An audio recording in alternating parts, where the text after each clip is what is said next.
अब आगे बढ़ते हैं और कुछ और टॉपिक्स बात करते हैं। हमारे साथ सुशील केडिया जुड़े हैं, केडियानॉमिक्स के फाउंडर हैं वो, और हर ट्यूसडे को हमारे साथ जुड़ते हैं और काफ़ी धमाकेदार कॉल्स लेकर आते हैं। Sushil ji, good morning. वो 30,000 वाली कॉल इंटैक्ट है ना? अभी आपने रिवर्क तो नहीं किया उसको? जो रिसेंट मार्केट का मूव आया उसके बाद अभी भी इंटैक्ट है? और ज्यादा अब तो इरादा मजबूत हो गया है।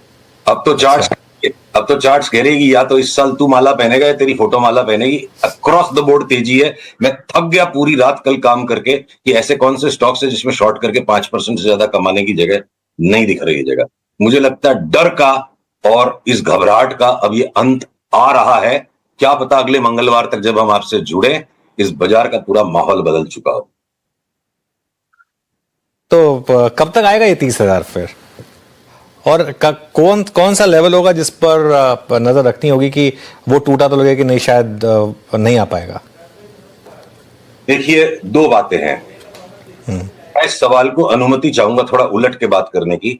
कौन सा लेवल है जिसके ऊपर जाने के बाद ये हम बड़ी तेजी के व्यू को ट्रिगर करेंगे? निफ्टी के ऊपर अगर आज हम 23,150 पे बंद दे देते हैं, कल 23,125 पे, या परसों 23,000 के ऊपर बंद हो जाते हैं, तो हम एक तरफा तेजी को ट्रिगर कर देंगे। पहला पड़ाव होगा 25,000।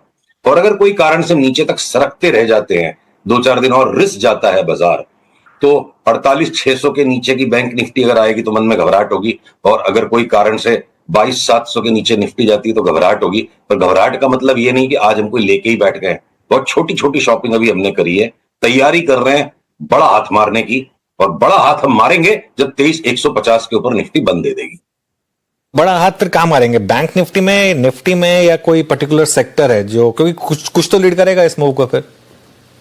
सॉरी सुनाई नहीं पड़ी आपकी बात। मैं कह रहा हूं, तो बड़ा हाथ सबसे ज्यादा कहां मारेंगे? निफ्टी बैंक में मारेंगे, निफ्टी में ही मारेंगे, या कोई और पॉकेट से जो इसको लीड करेगा?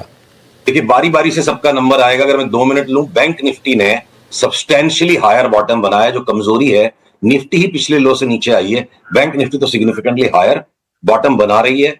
तो बैंक निफ्टी में लार्ज बैंक्स के अंदर हम कोटक महिंद्रा बैंक पे सिर्फ एक संदेह है, सारे के सारे लार्ज बैंक चलेंगे। और लार्ज बैंक में मेरे को लगता है सबसे ज्यादा रिटर्न हमें एसबीआई देगा।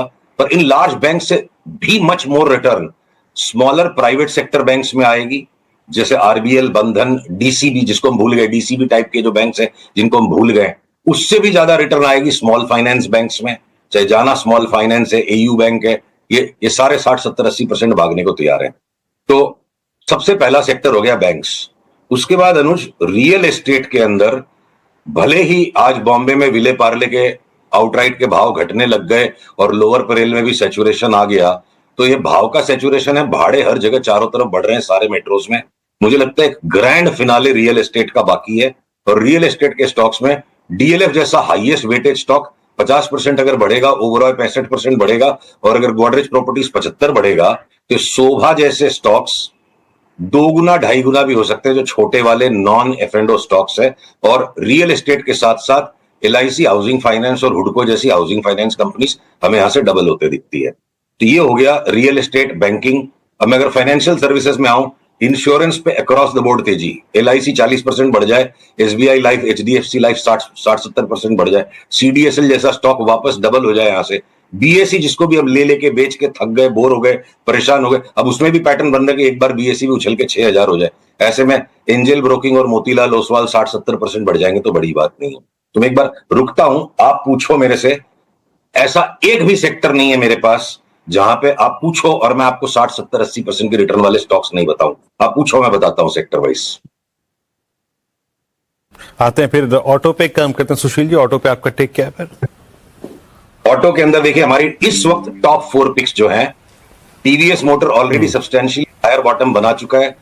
बजाज ऑटो और Hero MotoCorp minor higher bottoms बना चुके हैं। और टाटा मोटर्स बिल्कुल बॉटम ऑफ द बैरल को स्क्रैप कर रहा है। जैसे ये 3-4 दिन के बंद भाव के ऊपर बंद आ जाता है, आरओसी 5 डे आरओसी पॉजिटिव हो जाती है। ये मेरे 4 बेस्ट पिक्स हैं। ल्यूकवार्म रिटर्न्स में एक्सपेक्ट कर रहा हूं इस लेवल से मारुति में और एमएनएम में, इसलिए मैं उन दो छोड़ रहा हूं। और सारी 2 व्हीलर कंपनीज और 4 व्हीलर में टॉप पिक टाटा मोटर्स। सब में हमको लगता है अंधाधुंध ऐसे एक्सेप्शनली लार्ज न्यू हाइज बनेंगे, पिछले न्यू हाइज के सब्सटेंशियली हायर। तो ये हो गए हमारी 4 पिक्स ऑटो में। ओके, ऑटो की हो गई सुशील जी की 4 पिक्स और आपके स्क्रीन पे किक करके रखी है। और कुछ पॉकेट्स पे आते हैं, थोड़ा हेल्थ केयर पे आते हैं, फार्मा पे आते हैं। बहुत प्राइस डैमेज हुआ सुशील जी यहाँ पे, और चाहे फार्मा हो चाहे हेल्थ केयर हो। अपोलो को देखिए, आप डायग्नोस्टिक स्पेस को देखिए, यहाँ पे कोई आपको रिवर्सल लग रहा है, मतलब इतने बड़े प्राइस डैमेज के बाद? ये जो अपोलो, मेट्रोपोलिस हेल्थ केयर, लाल पैथ केयर, जिनको हम बड़ी ही मतलब घुटन की नजर से इन चार्ट्स को देख रहे थे लास्ट 5-6 महीने में, इन सबके बॉटम तकरीबन बन चुके हैं। 30-40%, 50% तक की उछाल ये छोटे वाले हेल्थ केयर के स्पेस में नामों में बिल्कुल संभव है। मैं तो बल्कि ये कहूंगा कि जिस बायोकॉन पे भी हमने टेक प्रॉफिट का ऐलान कर दिया था, वो बायोकॉन भी अगर कोई कारण से मुझे 300 में मिल गया तो दबोच लेने का वापस 500, 550 के लिए। लॉरस लैब्स, जिसमें थोड़ी सी थकावट आ गई थी, वो चार्ट भी तंदुरुस्त और तैयार हो गई है वापस से छलांग मारने के लिए। तो शिल्पा मेडिकेयर भी छलांग मार दे। डॉक्टर रेड्डीज और सन फार्मा, जिस पे अब हमारा लॉन्ग टर्म आउट परफॉर्मेंस का अंडर परफॉर्मेंस का कॉल है। निफ्टी 30% बढ़े तो ये दोनों भी 20% तो ये भी बढ़ जाएंगे। तो फार्मा में भी कोई भी बेच के कमाने जैसा स्टॉक नहीं है, लेके ही कमा पाएंगे हम फार्मा में। ओके, बजट के बाद बहुत लोगों ने कहा था कि केपेक्स और डिफेंस स्टॉक्स यहां पर शायद आपको गिरावट देखने को मिलेगी। कुछ हद तक हमने देखी भी थी। यहां पर अब कुछ बॉटम फिशिंग का इरादा है क्या, और स्टॉक स्पेसिफिक कहां मूव अच्छे लगेंगे? अनुज, ये जो निफ्टी का डबल बॉटम बना और फिर डबल बॉटम के भी थोड़ा नीचे रिस गया, पहले 1000 पॉइंट बढ़ने के बाद निफ्टी ने जो धोखा दे दिया, तो बचे खुचे भी जो थे ना, जो रूसे हुए फूफा बोले कि अभी हम शादी की बारात में शामिल नहीं होंगे, अब इनका भी मूड बन गया।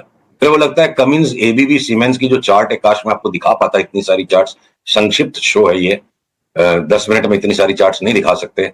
ये सारे सब्सटेंशियली न्यू हाइस की तरफ भागने के लिए सारी चार्ट्स रेडी हैं। नेक्स्ट वीक तक जब हम आएंगे, इनको ऊंचा बंद होने दीजिए, 3-4 दिन इनको ऊपर चलने दीजिए, उसके बाद इनमें ट्रिगर आएंगे।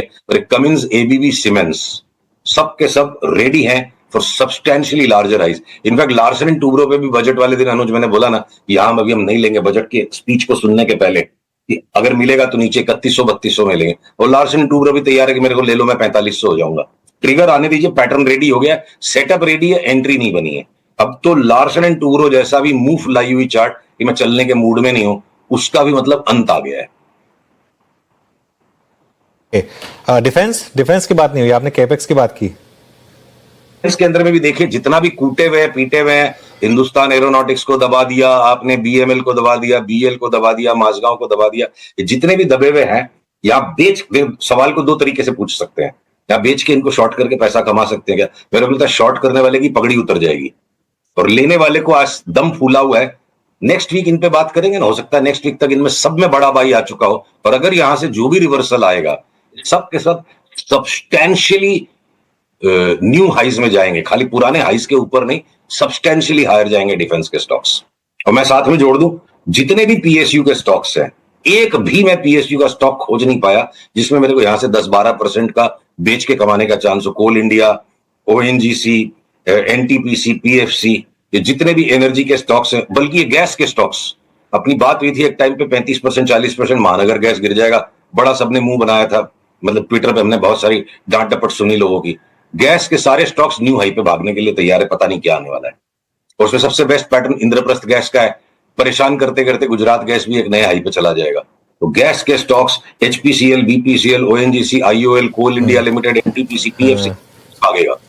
अच्छा सुशील जी, तो बुरा मत मानिएगा, लेकिन निफ्टी डे लो पर आ गया, 22,850 पर है, तो अभी तो खैर 30,000 बहुत दूर दिख रहा है। कोई ऐसा लेवल है जिस पर आप कहेंगे कि नहीं, ये कॉल नलीफाई हो गया है लोअर साइड पर? भाई साहब, ये 30,000 का व्यू जो है ना, टेलीस्कोपिक व्यू है, 12 से 15 महीने का।